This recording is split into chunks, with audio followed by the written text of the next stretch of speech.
Here's how you get your sublimation settings on your iMac. First, we're going to go to printers and scanners, and you see I already have my sublimation printer there, but we're going to go ahead and just delete it just for the sake of the video. We're just going to restart. And for this, I don't think you have to download the drivers. I didn't, and all I did was go to the plus button, go to my Epson ET2720 or whatever your printer's named, and where it says use AirPrint, change it to Epson ET2720.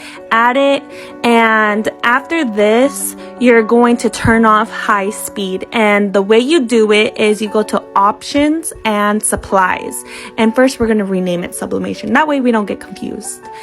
And I'm just typing a little slow right here. But then we're going to go to options, and it says high speed printing off. And we're going to hit OK.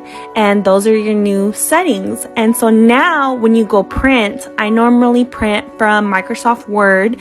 And when I do print, it gives me some options, which you're going to see right now.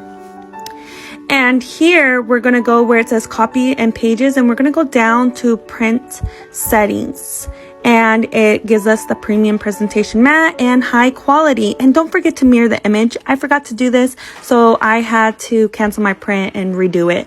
And now we go to the Adobe RGB and we play with our settings. You could do it however you want. I just do it a little bit like 4 and 2 for contrast and saturation, just because I don't want it to ruin my photos. I pretty much do all of that on the individual photos just because I don't want one setting for all my images, because they might not come out the way you want to. But anyways, those are the settings. That's how you do it. And I am glad you guys stuck this far in the video, and I hope that this helped you out. Almost forgot. Here is how my print came out. Look how vibrant they are. And just for you guys to know, it is on A sub paper. Good luck.